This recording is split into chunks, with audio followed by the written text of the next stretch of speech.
Let me be the first to wish you a Merry Christmas. I wish you a beautiful and a Merry Christmas. Welcome to December, beautiful people. It's December. It's about to be the most beautiful season of the year.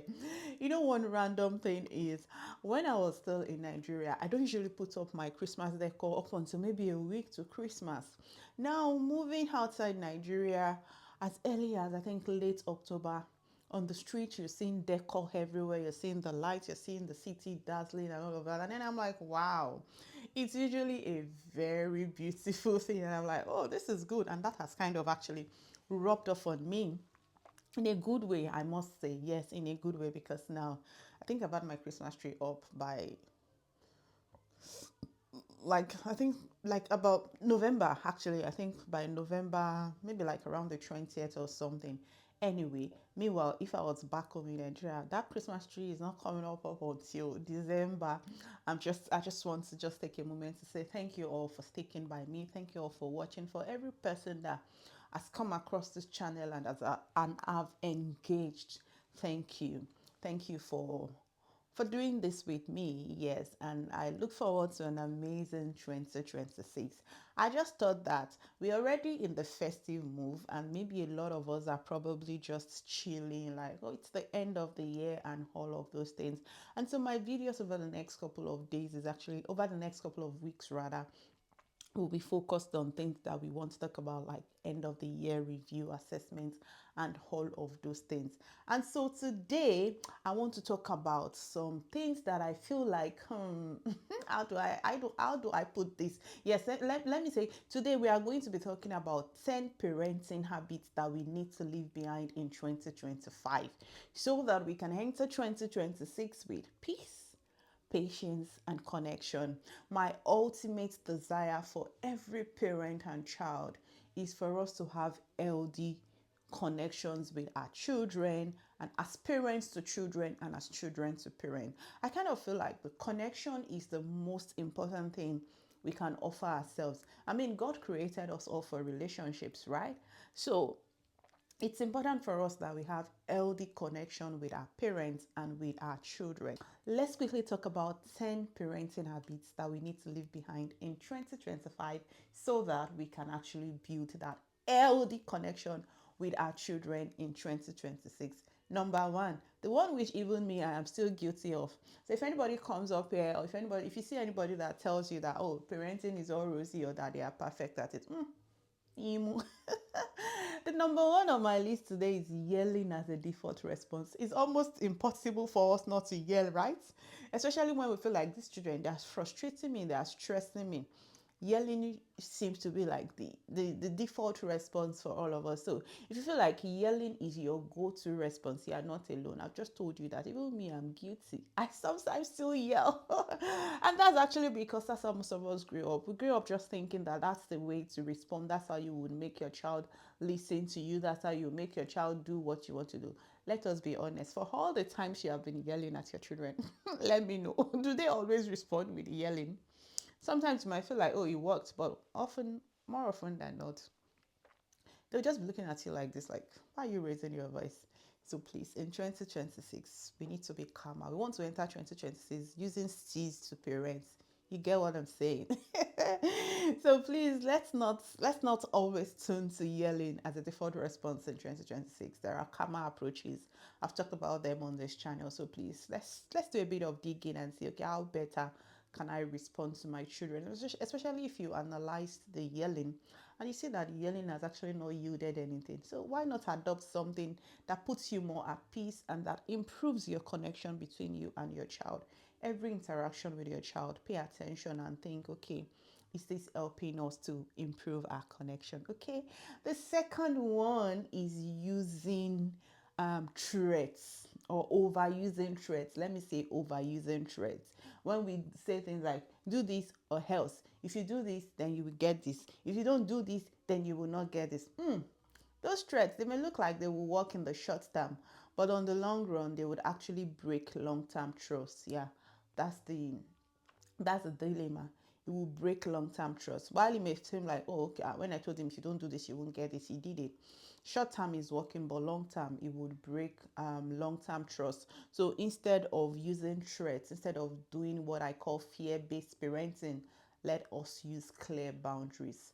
Set clear boundaries. Let them know that this is the expectation and this is the consequence. So set clear boundaries. When you set clear boundaries, let them also know the consequences for the action. So you set it way ahead. It's not when something happened that you're now saying, oh, if you do this, if you don't do this, then you won't get this. No, that will it would impact on trust long term. So let's learn to set clear boundaries instead. The third thing is, in 2026, do not compare your child to another. Nobody likes to be compared to anybody, even you as an adult. How will you feel if someone compares you to another person? So please do not compare your child to another child. What we must understand and put at the back of our mind is all children are unique and they are special in their own way, not even to their sibling. As a matter of fact, it's worse if you compare them to their sibling because you are unconsciously nursing sibling rivalry, which may last a lifetime, and that's not what we want. So please, in 2026, no comparison. Okay? Do not compare your child to another child. Focus on each child's uniqueness in 2026. Focus on your child's uniqueness in 2026. The fourth one, right, is please do not call children hurtful names. No matter how angry, how, yeah, I think angry is the word. No matter how angry or how disappointed you may be, please do not call your children awful names because words stick. As I'm over 40. There are things that people have said to me in my teens that I can still remember clearly. So let us not call children awful names in 2026. Children will also, and also because our children, they build their identity based off what we say to them, based off what we call them. So if you keep calling a child stupid, all those awful names, then it will form the child's identity, and they would it would just form the identity, which can really be demoralizing. So please, let's leave behind name calling in 2025. In 2026, no, we will not call our children's names. If you are going to call them any names, we will call them names that will pull them up, not names that will tear them down. Okay, number 5 is let us leave behind punishing instead of teaching. A lot of times we think, oh, we are disciplining our children, but we're actually punishing them. So the difference is when you discipline, the aim of discipline is to teach, not to inflict pain. But when you punish, you're trying to inflict pain. So punishment is, I would make you pay for this, or I would make sure that you never forget this. That's punishment. Anything you do that doesn't teach your child, it is not discipline. The aim of every discipline is to teach. I am one for disciplining children, yes, but you must know that the method you're going to adopt to discipline your children, it should teach them something. They should be able to reflect and say, oh, this is what I learned from that experience, not just because you want to inflict pain and you think by the time I give you 100 strokes of cane, your body will peel, and then next time when you see that thing on your body, it will remind you that you shouldn't do that again. No, if you're if it doesn't teach them anything, then let us not do it. So in 2025, we will discipline, and in 2026, pardon me, we will discipline and not punish. Okay. The number 6 is, if you as an adult you don't know how to regulate your emotions, please do not expect such from children. I've seen, or I've heard, yeah, I've actually seen parents demanding their children to be calm when they themselves they are not calm. When siblings are having issue and they're shouting on each other, you're asking them to speak to each other kindly, or to speak to each other, or not to shout on each other. Oh really? They're just following what you're modeling to them. So if you want your children to speak kindly to one another, then you model it.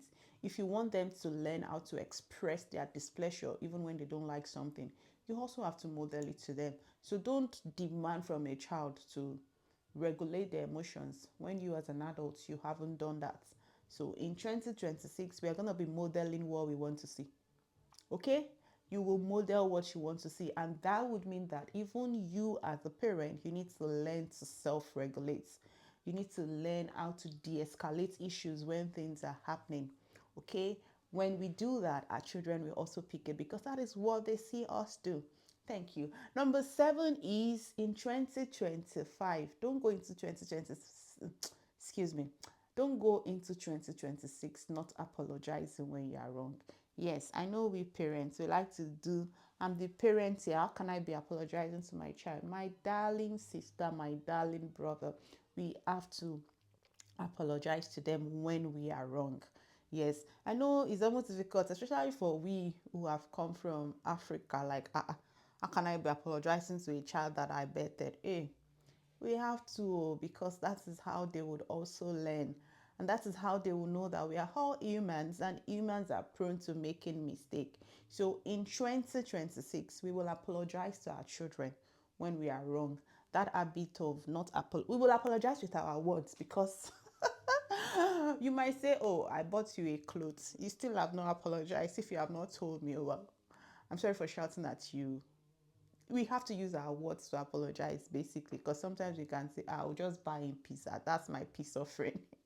Is not enough. While that is good, while we'll appreciate it, we would also still appreciate when you tell us that you're sorry, when you apologize to us using your words. So in 2026, let us normalize I'm sorry, and then let's show humility. Number 8 is in 20, leave behind dismissing your children's feeling in 2025. In 2026, we will allow our children to express their feelings. Let us stop dismissing our children's feeling. When a child is crying, I say, stop crying, it's just this small thing, it's not that deep, you are too sensitive, it's not even that serious. Abba now. Eh? Abba now. If you are crying and I just say, will you stop crying? It's not that serious, it's not that deep. How will you feel? Children, they need validation, not minimization. So we need to learn to validate their feelings, not just to keep minimizing their feelings or how they express. They would learn as well. I'm not saying all of the ways they express their feelings is valid, but we still need to give them that room. We don't want to shut them down. We see a lot of things happening in our society now. We see men who don't know how to express their feelings because the society has said men should not cry. They don't want to see men crying, but men are human. They're as human as the woman. So let's normalize allowing our children to express their feelings in 2026. Do not dismiss your child's feeling. Okay. The ninth thing is in 2026, do not do everything for your children. In 2025, you have done everything for them. Let's leave that behind in 2025. As we go into 2026, let us not do everything for them. Let us not be overprotective. I know sometimes we are trying to say, oh, it's my child, I love my child. Yes, I know it's our responsibility to protect our children, but you can actually overprotect them, because when you do that, you will not allow them grow. So as children grow, let them take responsibility. Let them face the consequences for their actions. Our role as parents is to teach, is to guide, and it is to empower. So let's learn to do that from a place of love, not being too overprotective, not over rescuing, not always quickly jumping in to do things for them. Let us leave that behind in 2025. In 2026, allow your child to take responsibility. Allow them to face the consequence for their action. Allow them to fix their own mistakes. Let us stop over rescuing. And the final one, or not the least, is leave behind parenting on autopilot in 2025. In 2026, you are going to parent intentionally. You are not going to do parenting on autopilot. In 2026, you are going to sign up for courses. You are going to read books. You are going to research on how to be an intentional parent. Because I know oftentimes you feel like, oh, what's there? I gave birth to a child. I know what's best for my child. And then we just parent on autopilot, not knowing that we are actually adopting things that we have seen our parent do. I'm not saying all of the things our parent did were wrong, but there are some parenting practices that between you and I, even though we always say, oh, my parent trained me that way and I turned out well. Did you really turn out well? How do you speak to people? How do you express yourself? What is your confidence level? What does your self-esteem, what does it look like? How confident are you to stand in front of people to talk? How well are you able to express yourself? Did you really turn out well, or you just have that as a show off, and then you're telling yourself, oh, I turned out well simply because I came first in school. Life is not all about book. There are a lot more things to life rather than book or being intelligent or being book smart. So let us not do parenting on autopilot. Be intentional with your parenting in 2026. Say to yourself that 2026 is the year I am going to parent my child intentionally. It won't always be easy. That's the honest truth. So what you have to do is you need to pause regularly, you adjust, you reflect, and that's how you grow. You will not get it right. Remember I said it earlier, no perfect parent anywhere. Even me, with all of my research, with all of my experience, with all of my reading and all of that, there are days that I'm just like, oh, people cannot come and kill me. But the point is, I don't leave it. The moment I do something, I say, oh, I could have done better. That's how life is. You take regular breaks, you pause, reflect, and we grow. And that's how we'll do it better in 2026. So in 2026, we are going to parent intentionally. Okay? As I round up, please let's remember that parenting is not about being perfect. I feel like I've said that more than enough times on this call. Parenting is not about being perfect. It's about learning, unlearning, relearning, and choosing to act better each day. That's it. It's basically, oh, I learn. Oh, no, that's not a good one. I unlearn. Oh, okay. They said I should do this the other time. Oh, okay. I will relearn it. And each day will get better. That's exactly how we're doing it. My ultimate desire is that each of us parent will be proud. Our children will be proud and say, I am grateful for the gift of my mom, or I am grateful for the gift of my dad. Okay, so let me know in the comment section, which of these habits are you going to be dropping behind in 2025? For me, it's the yelling, because I still yell. Not yell like how to put the whole word down, but you see, I have one boy that if you don't tell him to do something like 4 times, go move an inch. So it's when you are getting to number 3, when my patience level is is running out, I'll just raise the pitch small, just small. And then he'll say, I think he has even stopped saying that now. I think he used to say, why are you raising your voice at me, or why are you shouting or something? And I'm like, is that how to shout? If you want me to shout, let's go to Nigeria. I will show you proper way to shout. So that is definitely the one thing that I'm going to leave behind in 2020, in 2025. 2026 is going to be a ceaseful parenting for me. I hope you find today's video helpful. If you do, please share with another parent so they can also learn what they should leave behind in 2025 and how we want to parent better in 2026. Do not forget to like, to comment, and more importantly, please subscribe to this channel so that you will get notified every time I release a new video. Till I come your way again, keep winning.